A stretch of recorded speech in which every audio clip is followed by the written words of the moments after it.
The morning sun cast long shadows across Maple Street as Sarah Martinez clutched her phone with trembling fingers, staring at the text message that had just turned her world upside down. Pool party at the Hendersons this Saturday. Can't wait to see you there. The innocent string of words and cheerful emojis felt like a death sentence to someone harboring a secret that had haunted her for 23 years. Sarah had always been the master of elaborate excuses. Sudden migraines, urgent work deadlines, family emergencies that materialized out of thin air. She had perfected the art of avoiding any situation that involved bodies of water deeper than a bathtub. But this time was different. This time, it was Jake's birthday party, and Jake was the man she'd been secretly in love with for the past 2 years. Working as a marketing coordinator at Henderson & Associates, Sarah had watched Jake from afar, admiring his easy laugh, his genuine kindness to everyone in the office, and the way his eyes crinkled when he smiled. She'd fantasized about countless scenarios where she might finally work up the courage to tell him how she felt, but none of those daydreams had ever involved a swimming pool. The irony wasn't lost on her that someone who lived just 3 blocks from Lake Michigan had never learned to swim. Growing up in a single-parent household with a mother who worked 3 jobs just to keep them afloat financially, swimming lessons had been an unaffordable luxury. Her mother, Elena, had always promised they'd find a way to pay for lessons next summer, but next summer never came. Then, when Sarah was 8 years old, she'd witnessed her neighbor's son nearly drown in their backyard pool during a birthday party. The image of his blue-tinged lips and the panic in his mother's eyes had sealed her fear in concrete.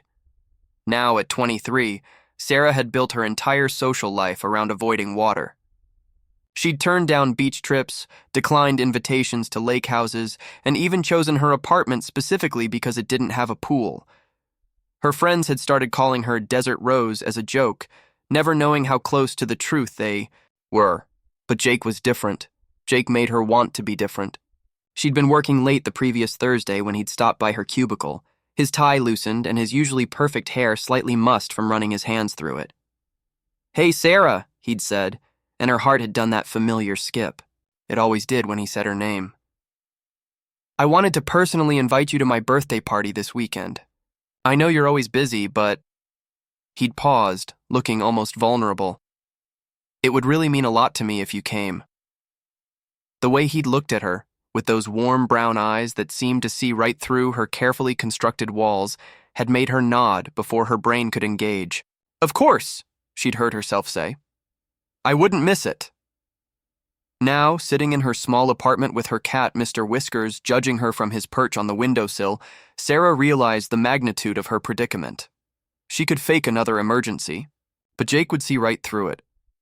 He was perceptive like that, always noticing when someone was struggling, always checking in on his coworkers when they seemed stressed. It was one of the things she loved about him. She could show up and simply not swim, but the invitation had specifically mentioned it was a pool party. Everyone would be in swimwear, and she'd look ridiculous sitting fully clothed in a lawn chair, making excuses about not wanting to get her hair wet or having forgotten her suit.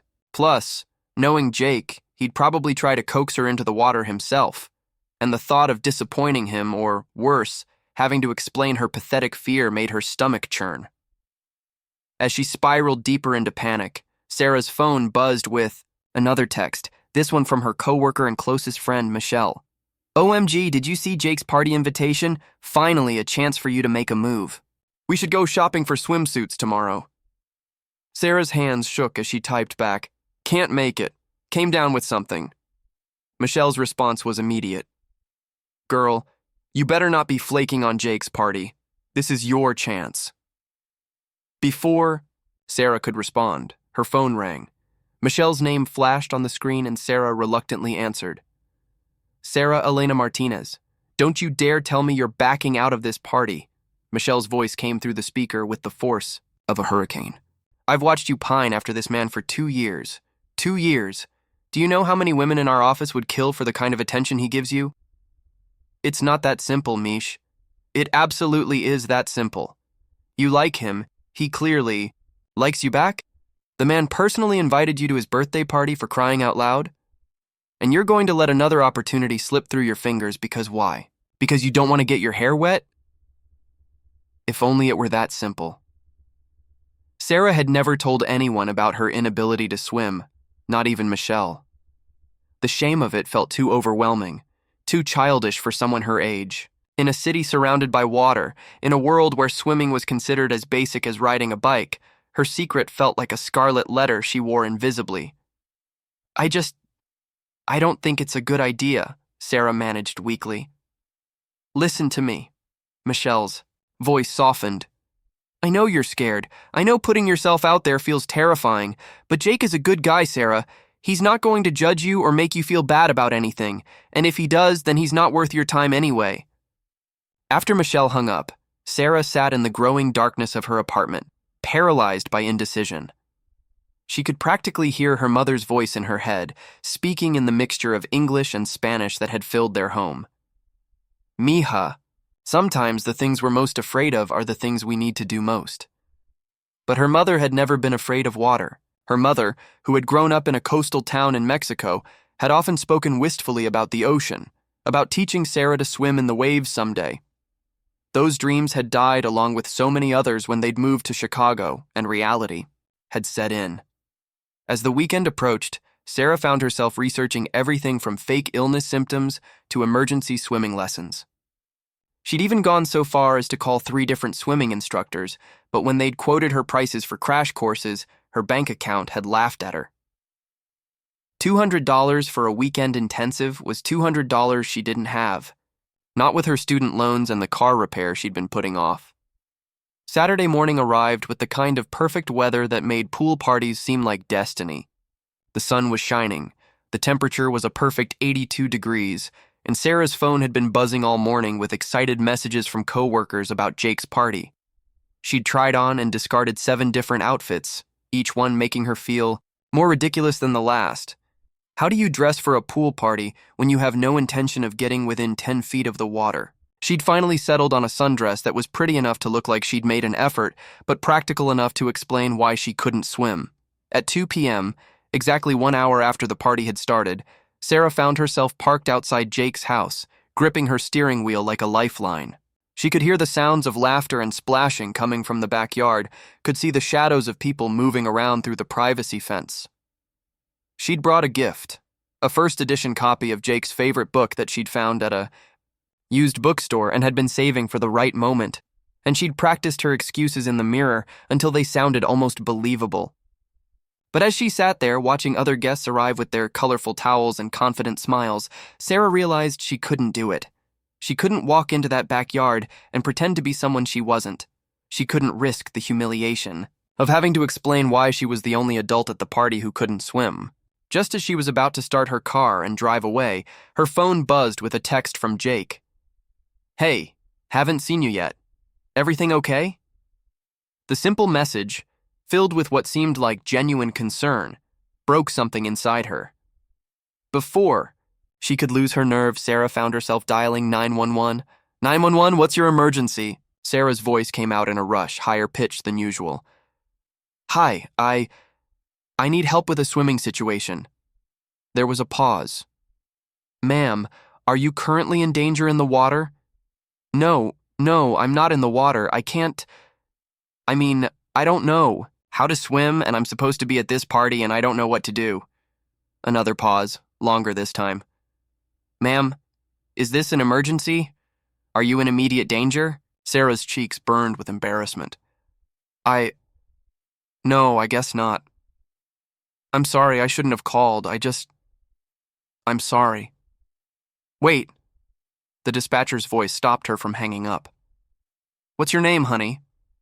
Sarah Martinez. Sarah, my name is Karen. I've been a dispatcher for 15 years and I've heard all kinds of calls. Why don't you tell me what's really going on? Something in Karen's voice, a warmth that reminded Sarah of her mother, made the whole story come tumbling out. The party, Jake, her lifelong fear of water, the secret she'd been keeping for so long it felt like part of her identity. She told Karen about the little girl who'd been too poor for swimming lessons and too scared to teach herself, about the woman who'd built her life around avoiding the very thing that covered most of the planet. Karen listened without judgment, making sympathetic noises at all the right moments. When Sarah finished, she was crying, sitting in her car outside Jake's house with her mascara probby. The backyard was a symphony of summer sounds, laughter echoing off the water, the gentle splash of someone doing laps, the sizzle of burgers on the grill, and the distant hum of conversation from clusters of people scattered across the perfectly manicured lawn. Sarah stood at the gate, her hand frozen on the latch, taking in the scene that looked like something out of a magazine. Jake's house was beautiful, with a kidney-shaped pool that dominated the center of the yard, surrounded by comfortable lounge chairs and umbrella tables.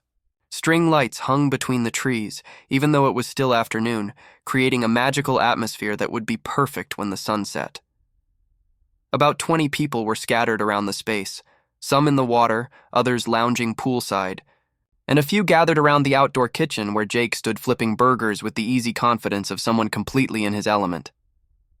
He looked up, just as Sarah was building the courage to open the gate, and his face broke into the kind of smile that had been fueling her daydreams for 2 years. "Sarah!" he called out, waving the spatula in her direction. "You made it!" The genuine joy in his voice made her heart do that familiar flutter, but it also made her stomach twist with guilt. If he knew what she'd been doing for the past hour, if he knew she'd called 911 because she was too scared to come to his party, would he still be smiling at her like that? "Hi," she managed, lifting her hand in a small wave as she finally opened the gate and stepped into the yard. Several people turned to look at her, and she felt suddenly overdressed in her sundress among all the swimsuits and cover-ups. "Let me just finish these burgers and I'll be right over," Jake called. But before Sarah could respond, Michelle appeared at her elbow like a perfectly timed guardian angel. "There you are," Michelle said, wrapping her in a hug that smelled like sunscreen and chlorine. "I was starting to think you'd really bailed on us." She was wearing a bright red bikini that made her look like a movie star, and her hair was wet from the pool, slicked back in a way that somehow made her look even more glamorous. "I almost did," Sarah admitted, because if Karen had taught her anything, it was that honesty might be terrifying, but it was better than the alternative. Michelle studied her face with the sharp eyes of someone who'd known her for 3 years. "You look like you've been crying. What's wrong?" Before Sarah could answer, a commotion erupted from the pool area. A woman Sarah didn't recognize, tall, blonde, with the kind of effortless beauty that made other women feel inadequate, was climbing out of the pool with tears streaming down her face. "I can't find my ring," the woman was saying, her voice carrying across the yard. "My engagement ring. It came off in the deep end." Everything seemed to freeze for a moment. Jake abandoned his post at the grill, rushing over to the pool with several other people. Sarah watched as he knelt beside the crying woman, his hand gentle on her shoulder as he spoke in soothing tones too low for Sarah to hear. "That's Amanda," Michelle said quietly. "Jake's ex-girlfriend from college. She's getting married next month." Sarah felt something cold settle in her stomach that had nothing to do with the swimming pool. "His ex-girlfriend is at his birthday party. They're still friends," Michelle said, but there was something in her tone that suggested she didn't entirely approve. "She's been going through a rough patch with her fiancé. Jake's been supportive." The way Michelle said supportive made Sarah's chest tighten. She watched as Jake stood up, already pulling his shirt over his head. "I'll go down and look for it," he was saying. "The pool's only 8 feet deep. I can hold my breath long enough to search the bottom." "Jake, no," Amanda said, grabbing his arm. "It's too dangerous. What if something happens?" "It'll be fine," Jake assured her, but Sarah could see the tension in his shoulders. "I'm a good swimmer. I'll find it." As Jake prepared to dive into the deep end, Sarah found herself stepping forward without conscious thought. "Wait," she heard herself say, her voice carrying farther than she'd intended. "Maybe we should call someone, a professional, or the fire department." The entire party turned to look at her, and Sarah felt her cheeks burn. Jake paused at the edge of the pool, his eyebrows raised in surprise. "Sarah, it's okay, I've got this." "But what if you get stuck down there? What if you can't find it and you run out of air?" The words tumbled out of her before she could stop them, fueled by a panic that had nothing to do with Amanda's ring, and everything to do with the sight of Jake preparing to disappear beneath the surface of the water. A few people chuckled, and Sarah heard someone mutter something about being dramatic. Her face burned hotter, but she couldn't seem to stop talking. I just think we should call for help. That's what 911 is for, right? Emergencies? Sarah, Michelle said gently, moving closer to her. It's just a ring. Jake knows what he's doing. But Sarah was already pulling out her phone, her hands shaking as she dialed. The same calm voice that had talked her through her crisis an hour earlier answered on the second ring. 911, what's your emergency? Hi, Karen. It's Sarah. Sarah Martinez. I called earlier about the swimming thing. There was a pause, and Sarah could practically hear Karen's smile through the phone. Sarah, honey, what's going on now?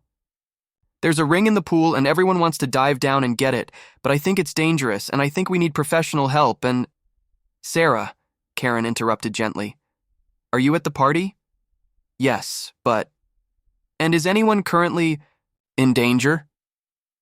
Sarah looked around at the faces staring at her, some amused, some concerned, some clearly thinking she'd lost her mind.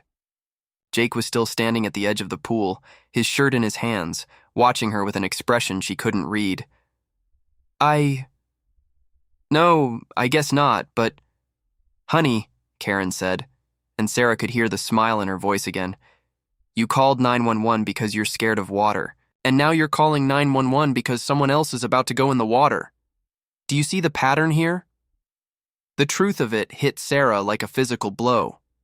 She was standing in a backyard full of people who thought she was crazy, holding a phone to her ear while talking to a 911 dispatcher who was starting to sound like a therapist, all because she was too terrified to admit she couldn't swim. Sarah. Karen's voice was gentle. Are you still there? I'm here, Sarah whispered, aware that everyone was still watching her. I'm going to ask you something, and I want you to really think about your answer. What are you really afraid of? Right now? Sarah looked at Jake, who had set his shirt down and was walking toward her, his expression concerned. She looked at Amanda, who was wiping tears from her face while watching the drama unfold. She looked at Michelle, whose eyes were full of understanding that Sarah hadn't expected. I'm afraid, Sarah said, her voice barely audible, that everyone's going to find out I'm not who they think I am. And who do they think you are? Karen asked. Someone normal. Someone who belongs here. Someone who doesn't call 911 because she's scared of a swimming pool. Jake had reached her now, and he was standing close enough that she could smell his cologne mixed with the chlorine from the pool. His eyes were worried, and he was looking at her like she was something precious and fragile. Sarah, he said quietly, are you okay? You seem really upset. She looked up at him, this man she'd been in love with for 2 years, this man whose birthday party she'd almost missed because of her own fears, and she made a decision that would have terrified her an hour ago. Karen, she said into the phone, I have to go, but thank you for everything. You're welcome, honey. And Sarah, you're braver than you think. Sarah hung up the phone and looked at Jake, at his kind eyes and concerned expression, and took a deep breath that felt like jumping off a cliff. I can't swim, she said simply.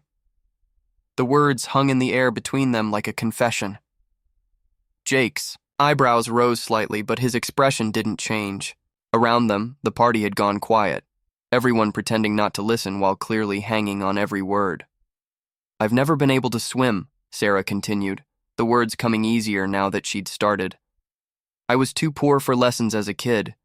And then I was too scared, and then I was too embarrassed, and now I'm 23 years old and I'm terrified of water, and I've been hiding it for so long that I forgot how to be honest about it. She gestured toward the pool, where Amanda's ring was still sitting somewhere on the bottom. When I saw you getting ready to dive down there, I panicked. I called 911 because I was scared something would happen to you, and I wouldn't be able to help because I can't even swim. Jake was quiet for a long moment, and Sarah felt her heart hammering against her ribs. This was it. This was the moment he'd realized she wasn't worth his time, wasn't worth the effort of a friendship, let alone anything more. Instead, he smiled. Not the polite smile he gave to clients or the easy grin he flashed around the office, but something softer, more real. Sarah, he said, and his voice was gentle in a way that made her chest ache. That's the most honest thing anyone said to me in months. Before she could respond, Amanda's voice cut through the moment. I'm sorry, but could we maybe focus on my ring? It's a family heirloom, and I really need to get it back. Sarah felt the familiar flush of embarrassment, but Jake turned to Amanda with a calm expression. Of course. Let me call my neighbor. He's a scuba instructor. He's got gear, and he can safely retry.